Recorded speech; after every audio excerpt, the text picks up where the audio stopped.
जय श्री कृष्ण। जय श्री कृष्ण भक्तों। ओम नमो भगवते नारायणाय। सनातन धर्म में भाद्रपद मास के शुक्ल पक्ष की एकादशी अत्यंत ही पावन पुण्यदायिनी और मोक्ष प्रद मानी गई है। इस तिथि को परिवर्तनी एकादशी है, जिसे पाशर पद या जयंती एकादशी भी कहा जाता है, क्योंकि इसी दिन क्षीर सागर में शेषनाग की सैया पर योग निद्रा में शयन कर रहे भगवान विष्णु करवट बदलते हैं और सृष्टि के संतुलन के लिए एक नए चरण की ओर अग्रसर होते हैं। यही कारण है इस एकादशी का नाम ही परिवर्तनी अर्थात करवट बदलने वाली एकादशी पड़ गया। इस दिन व्रत, उपवास, पूजन और दान करने से सहस्त्र अश्वमेध यज्ञ और 100 राजसूय यज्ञों के समान पुण्य प्राप्त होता है। इस व्रत की महिमा सुनने और इसका पालन करने से समस्त पाप नष्ट हो जाते हैं और भक्त को मोक्ष की प्राप्ति होती है। इसे जल झूलनी डोल 11 भी कहते हैं। झूलनी एकादशी नाम इसलिए पड़ा क्योंकि इस दिन भगवान विष्णु या श्री कृष्ण की मूर्ति को झूले अर्थात झूलना या झूलनी में बैठाकर शोभा यात्रा निकाली जाती है और मंदिरों घरों में झूला उत्सव मनाया जाता है। इस दिन यशोदा मैया ने भगवान कृष्ण का जलवा पूजन या कुआं पूजन भी किया था, इसीलिए इसे डोल 11 भी कहा जाता है।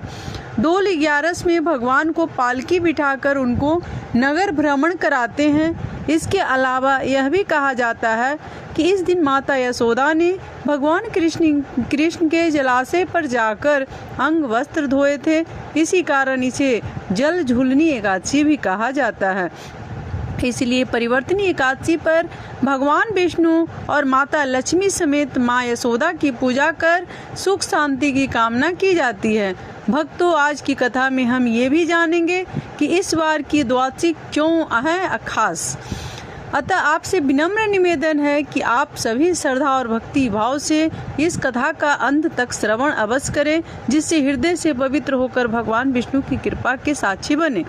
प्राचीन काल में महाभारत के युद्ध के बाद जब पांडव राज्य कर रहे थे, तब धर्मराज युधिष्ठिर ने भगवान श्री कृष्ण से निवेदन किया, हे मधुसूदन, आप कृपा करके मुझे भाद्रपद शुक्ल एकादशी का नाम, उसकी विधि, उसकी कथा और उसका महत्व विस्तार से बताइए, ताकि संपूर्ण प्रजा भी उसका पालन कर पुण्य अर्जित कर सके। तब भगवान श्री कृष्ण ने कहा, हे राजन, यह जो एकादशी है वह परम पावन और समस्त पापों को हरने वाली है। इसे परिवर्तनी एकादशी कहते हैं, क्योंकि इसी दिन मैं योग निद्रा में करवट बदलता हूँ। देवता इस दिन उत्सव मनाते हैं, ऋषि मुनि व्रत करते हैं और यह व्रत करने वाला मनुष्य जन्म मरण के चक्र से छूटकर परम धाम को प्राप्त करता है। इसके बाद श्री कृष्ण ने कथा कहना आरंभ किया और युधिष्ठिर सहित पांडव अत्यंत ध्यान पूर्वक सुनने लगे। कथा इस प्रकार है। त्रेता युग में एक महान प्रतापी बलवान और धर्मात्मा राजा बलि हुआ करता था, जो महर्षि भृंगी के वंश में उत्पन्न हुआ था।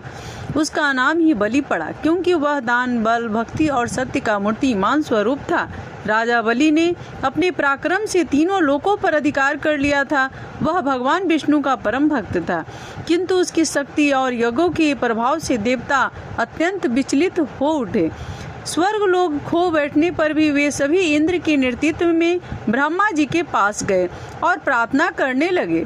ब्रह्मा जी ने देवताओं को लेकर भगवान विष्णु की शरण ली और कहा, हे जगत पालक, हे नारायण, असुर राज बलि दानवीर हैं, धर्मात्मा है, परंतु उसने अपने यज्ञ और पराक्रम से देवताओं का राज्य छीन लिया है। आप ही हमें इसका समाधान बताइए। भगवान विष्णु ने मुस्कुराते हुए कहा, हे देवताओं, बलि वास्तव में अत्यंत दानी और धर्मनिष्ठ है, इसलिए उसे छल या युद्ध से हराना उचित नहीं है। मैं वामन रूप में अवतार लेकर उससे दान में 3 पग भूमि मांगूंगा और इसी प्रकार उससे समस्त लोगों को पुनः प्राप्त कर तुम्हें प्रदान करूंगा। कुछ ही समय बाद भगवान विष्णु ने वामन अवतार लिया और महर्षि कश्यप तथा अदिति के पुत्र के रूप में प्रकट होकर बालक का रूप धारण किया। उनका कांति युक्त स्वरूप, करुणामय नेत्र और तपस्वी का वेश देखकर लोग अभिभूत हो उठे। वामन भगवान ने कमंडलू और दंड धारण किया और वे राजा बलि के यज्ञ में पहुँचे, जहाँ असंख्य ऋषि मुनि ब्राह्मण और असुर एकत्र थे। राजा बलि उस समय यज्ञ कर रहा था और वह सबको दान दे रहा था। वामन को देखकर उसने सम्मान पूर्वक आसन दिया और कहा, हे ब्राह्मण कुमार, आप कौन हैं, क्या चाहते हैं? कृपा करके अपना परिचय दीजिए, मैं आपको यथाशक्ति दान देने के लिए तत्पर हूँ। भगवान वामन ने मधुर स्वर में कहा, हे दानवीर बलि, मैं एक ब्राह्मण बालक हूँ, मुझे आपसे केवल 3 पग भूमि चाहिए ताकि मैं उससे अपनी तपस्या हेतु कुटिया बना सकूं। राजा बलि ने हंसते हुए कहा, हे कुमार, आप मुझसे सोना, रत्न, गज, अश्व, नगरी या राज मांग सकते हैं, लेकिन आप तो केवल 3 पग भूमि ही मांग रहे हैं। यह तो बहुत ही तुच्छ वर है। वामन ने उत्तर दिया, हे बलि, जो व्यक्ति संतोष करना जानता है उसके लिए 3 पग भूमि पर्याप्त है। लोभ करने से मनुष्य कभी तृप्त नहीं होता। बलि ने गंभीरता से यह वचन सुना और दान देने का संकल्प किया। तभी उसके गुरु शुक्राचार्य ने उसे रोका और कहा, हे बलि, यह कोई सामान्य ब्राह्मण बालक नहीं है, यह स्वयं भगवान विष्णु हैं, जो देवताओं के हित के लिए वामन रूप में आए हैं। यदि तुमने इसे भूमि दान दी तो तुम्हारा सब कुछ चला जाएगा। लेकिन बलि धर्मनिष्ठ और वचन का पालन करने वाला था। उसने कहा, हे गुरुदेव, यदि यह स्वयं भगवान विष्णु हैं तो इससे बड़ा सौभाग्य और क्या होगा कि मैं उन्हें दान दे सकूं। यदि मुझे अपना सब कुछ भी दान देना पड़े तो मैं पीछे नहीं हटूंगा, क्योंकि दानवीर को अपने वचन पर अडिग रहना ही चाहिए। इतना कहकर बलि ने जल लेकर संकल्प किया और वामन भगवान को 3 पग भूमि दान दे दी। उसी क्षण वामन ने अपना विराट रूप धारण किया। उनका शरीर आकाश को छूने लगा। सूर्य और चंद्रमा उनके नेत्र, पर्वत उनके चरण, आकाश उनका सिर और दिशाएं उनकी भुजाओं के समान हो गई। उन्होंने एक पग में पूरी पृथ्वी नाप ली और दूसरा पग में समस्त आकाश और स्वर्ग लोक। अब तीसरे पग के लिए स्थान शेष नहीं रहा। तब उन्होंने बलि की ओर देखा और कहा, हे बलि, अब बताओ तीसरा पग कहाँ रखूं? राजा बलि ने नतमस्तक होकर कहा, हे प्रभु, आपने एक पग में पृथ्वी और दूसरे में स्वर्ग लोक नाप लिया। अब तीसरा पग आप मेरे सिर पर रख दीजिए, यही मेरा सौभाग्य होगा। भगवान विष्णु बलि की भक्ति, सत्य और दानशीलता से प्रसन्न हुए और उन्होंने अपने चरण से बलि के सिर को दबाकर उसे पाताल लोक का राजा बना दिया। साथ ही उसे वरदान दिया कि हे बलि, तुम पाताल लोक में सुख पूर्वक राज्य करो। समस्त देवता और ऋषि प्रतिवर्ष बलि प्रतिपदा को तुम्हारी पूजा करेंगे और तुम सदा मेरे संरक्षण में रहोगे। भगवान ने यह भी कहा कि मैं तुम्हारे द्वारपाल के रूप में भी उपस्थित रहूंगा और तुम्हारी रक्षा करूंगा। भगवान श्री कृष्ण ने युधिष्ठिर से कहा, हे राजन, उसी दिन से परिवर्तनीय एकादशी का महत्व अत्यधिक बढ़ गया, क्योंकि जब जब मैं शयन करता हूँ और करवट बदलता हूँ तब लोक व्यवस्था परिवर्तित होती है। यह समय देवताओं के लिए भी उत्सव का होता है और मनुष्यों के लिए भी व्रत एवं पुण्य अर्जन का। इस एकादशी को व्रत करने से मनुष्य को जन्म मरण के बंधन से मुक्ति मिलती है। सहस्त्र अश्वमेध और 100 राज्य स्वयं यज्ञ का फल प्राप्त होता है और वह अंत में मेरे धाम को प्राप्त करता है। इस दिन व्रत की विधि अत्यंत सरल किंतु फलदायी मानी गई है। प्रातः काल स्नान कर शुद्ध वस्त्र धारण करें, व्रत का संकल्प लें और भगवान विष्णु के शयन रूप या शालिग्राम की पूजन करें। तुलसी पत्र, पीले फूल, धूप, दीप और नैवेद्य अर्पित करें। दिन भर उपवास करके विष्णु सहस्त्र नाम या भगवत गीता का पाठ करें। रात भर जागरण कर भजन कीर्तन करें और अगले दिन द्वादशी को ब्राह्मणों को भोजन कराकर दान दक्षिणा देकर व्रत का पारण करें।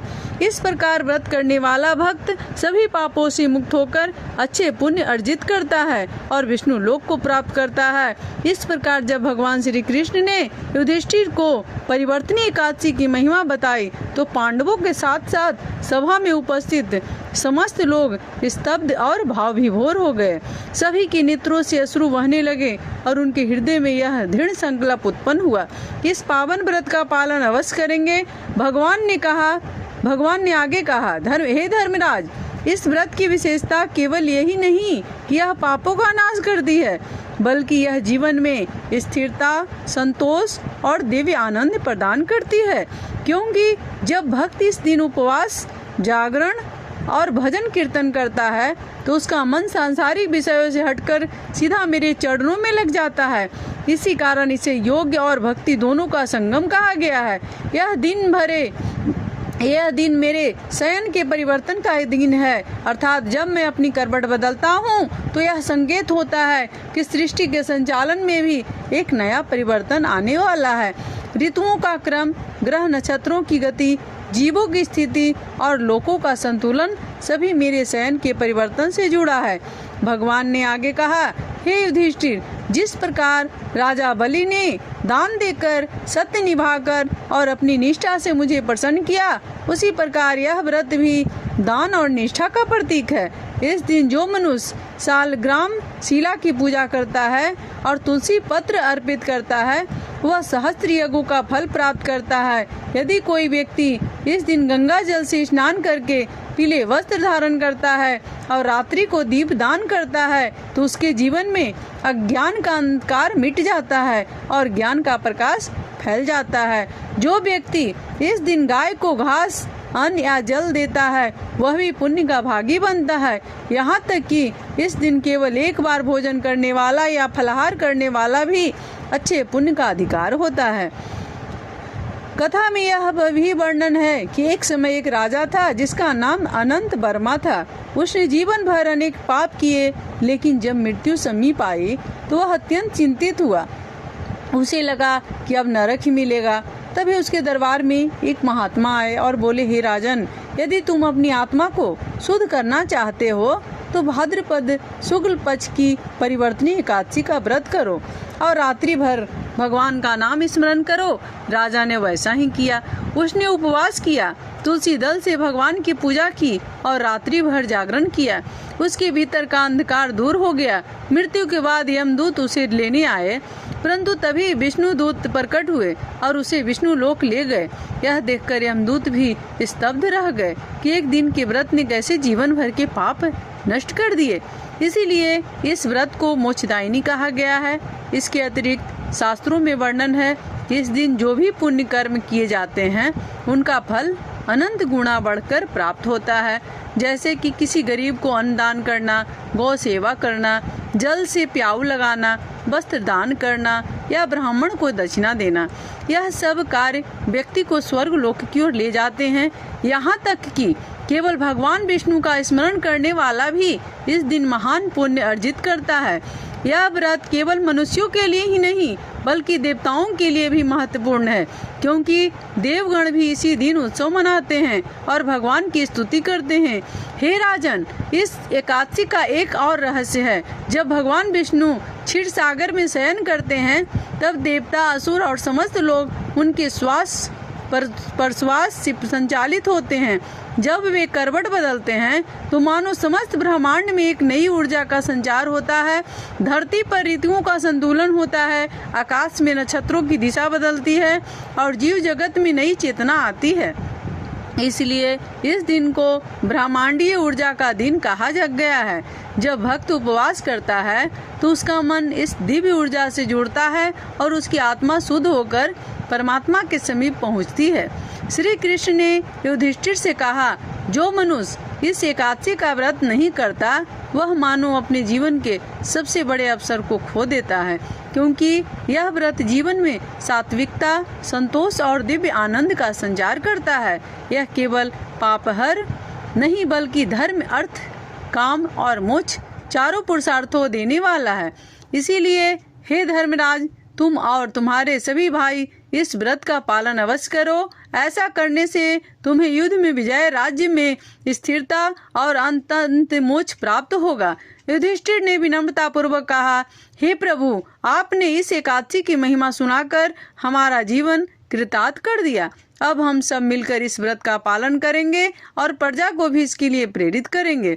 इस प्रकार सभा में उपस्थित सभी लोग आनंद से भर गए और उन्होंने जय श्री हरि का जय घोष किया। आकाश से पुष्प वर्षा होने लगी और समस्त लोगों में यह संदेश फैल गया कि परिवर्तनी एकादशी का व्रत समस्त पापों को हरने वाला और मोक्ष देने वाला है। ओम नमो नारायणाय। भक्तों, अब सुनते हैं एकादशी की दूसरी कहानी। एक समय की बात है, एक गांव में एक आदमी रहता था जिसका नाम विराट था। उसकी नई नई शादी हुई थी। शादी के बाद वह पहली बार अपनी पत्नी को लेने अपने ससुराल जा रहा था। वह अच्छे से नए वस्त्र पहनकर तैयार होकर ससुराल के लिए रवाना होता है। रास्ते में उसने देखा एक तालाब में एक गाय पानी पीने उतरती है। वह गाय अपनी प्यास तो बुझा लेती है, लेकिन तालाब से बाहर नहीं निकल पाती। विराट को वहां देख गाय उससे बोली, अरे मुसाफिर, मुझे इस दलदल से बाहर निकाल दे। विराट बोला, अरे नहीं नहीं गाय माता, मेरे कपड़े गंदे हो जाएंगे। मैं पहली बार अपनी पत्नी को लेने ससुराल जा रहा हूँ। गाय बोली, मूर्ख, आज 11 एकादशी है, तुझे पुण्य फल मिलेगा। मैं तुझे वरदान दूंगी, तेरी 7 पीढ़ियों तर जाएगी। लेकिन विराट नहीं माना। नाराज होकर गाय बोली, अगर तू मुझे नहीं निकालेगा तो मैं तुझे श्राप दे दूंगी। जा, तो अब से 8 पहर बाद गधा बन जाएगा। विराट डर गया और अब गाय से माफी मांगने लगा, लेकिन तब तक गाय तालाब में पूरी तरह डूब गई थी। यह देख विराट उदास हो गया और उदास मन से ही वह ससुराल पहुंचा। जवाई को देखकर ससुराल में सभी बहुत खुश हुए, लेकिन जाते ही उसने रट पकड़ ली, मेरी पत्नी को विदा कर दो, हमें जाना है, हमें अभी जाना है। सभी ने मिन्नतें करी, जमाई जी एक दिन तो रुक जाओ, लेकिन वह नहीं माना। तब उसकी पत्नी बोली, सब इतना कह रहे हैं तो आप रुक क्यों नहीं जाते। तब विराट ने उसे श्राप की सारी बात बता दी। तब उसकी पत्नी तुरंत उसके साथ वापस घर की ओर चल दी। 8 पहर के बाद विराट गधा बन जाता है। उसकी पत्नी उसे घर में लेकर बैठी रही। इसी तरह कई दिन बीत गए। जब घर में अन्न धन कुछ भी नहीं बचा तो वह अपनी पत्नी से बोला, तुम मुझे लेकर मजदूरी करने चलो। तब वह दोनों नगर के राजा के यहाँ मजदूरी करने पहुँचे। राजा के कुएं की खुदाई का काम चल रहा था। उसकी पत्नी अपने सर पर मिट्टी रखकर मिट्टी फेंकने जाती। सभी मजदूर उसे देखकर बोले, अरे बहन, जब तेरे पास गधा है तो इस पर बोझ रखकर क्यों नहीं धोती, क्यों बोझ उठाती हो। पर वह कुछ नहीं बोली। दूर से राजा भी यह सब देख रहा था। एक दिन राजा ने उससे पूछा, तुम्हारे पास गधा है तो तुम क्यों उठाती हो। तब वह बोली, महाराज, यह गधा नहीं है, मेरे पति हैं, उनकी गाय का श्राप लगा है। उसने राजा को सारी बात बता दी। राजा ने पंडित को बुलवाकर इसका हल पूछा। तब वह बोला, राजा जी, इसका एक ही हल है। जिस व्यक्ति ने अपने जीवन काल में 101 ग्यारस करी हो और उसका फल वह इस गधे को दे दे तो वह मानव बन सकता है। राजा ने पूरी नगरी में ऐलान करवा दिया कि जिसने भी 101 ग्यारस करी है, अगर वह अपनी ग्यारस का फल दे देता है तो राजा उसे अपना आधा राज्य दे देंगे। लेकिन पूरी नगरी में कोई भी ऐसा नहीं था जिसने 101 ग्यारस करी हो। किसी ने 10, किसी ने 11, तो किसी ने 21 ग्यारस की थी। तब बुढ़िया माई आई और बोली, राजा जी, मैंने पूरी 101 ग्यारस करी है। राजा बोला, तुम अपनी 11 इस गधे को दे दो तो मैं तुम्हें मुंह मांगा वरदान दूंगा। बुढ़िया बोली, महाराज, मैं धन लेकर क्या करूंगी, मैं आज हूँ कल नहीं, मैं इसे 100 ग्यारस दे दूंगी, लेकिन एक निर्जला एकादशी को मैं अपने पास रखूंगी। इसे एक निर्जला एकादशी के फल से मुझे मोक्ष की प्राप्ति होगी, मुझे श्री हरि विष्णु की प्राप्ति होगी। ऐसा कहकर उस बुढ़िया ने अपने 100 ग्यारस का फल उसे गधे को दे दिया और वह वापस इंसान बन गया। लेकिन 1 ग्यारस की कमी से उसका पूरा शरीर इंसान का हो गया, लेकिन अपनी गधे की पूंछ उसके शरीर में से नहीं हटी। जय हो ग्यारस माता की। इस प्रकार हे भक्तजनों, परिवर्तनी एकादशी की यह कथा हमें यह सिखाती है कि भगवान का नाम, उनका व्रत और उनकी भक्ति मनुष्य को सांसारिक बंधनों से मुक्त कर देती है। चाहे वह राजा बलि की निष्ठा हो, युधिष्ठिर का प्रश्न हो या किसी साधारण राजा अनंत वर्मा की। पश्चाताप भरी भक्ति भगवान सबके सुनते हैं और व्रत करने वाले को मोक्ष प्रदान करते हैं। इस व्रत का पालन करने से सहस्त्र अश्वमेध और 100 राजस्व यज्ञ के समान फल मिलता है। इसलिए हर मनुष्य को चाहिए कि वह भाद्रपद शुक्ल पक्ष की परिवर्तनी एकादशी को श्रद्धा और भक्ति से व्रत करें, दान करें और रात्रि में जागरण करके भगवान का नाम गाएं। यही जीवन का सबसे बड़ा धन और मोक्ष का मार्ग है। भक्तों, अब हम जानेंगे इस बार की द्वादशी क्यों है खास।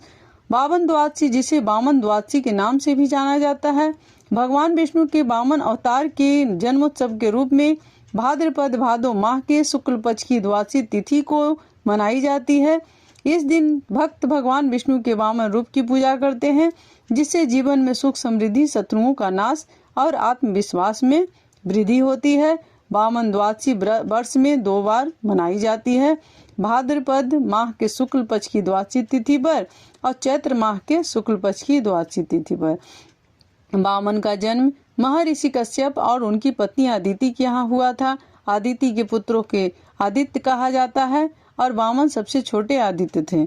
आदित्यों में से एक इंद्र दैत्य बलि, जो दैत्यों के राजा थे, से पराजित हुए थे। द्वादशी तिथि हिंदू धर्म में अत्यंत शुभ और महत्वपूर्ण मानी जाती है, क्योंकि यह भगवान विष्णु को प्रिय है और इस दिन उनकी पूजा करने से सुख समृद्धि बढ़ती है, पाप दोष दूर होते हैं और सभी कामनाएं पूर्ण होती हैं।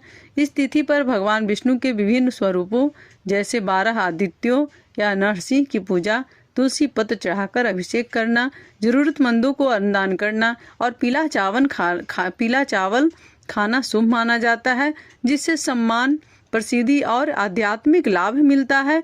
भगवान विष्णु की कृपा, द्वादश तिथि पर भगवान विष्णु की पूजा करने से जीवन में सुख समृद्धि आती है और मोक्ष की प्राप्ति होती है।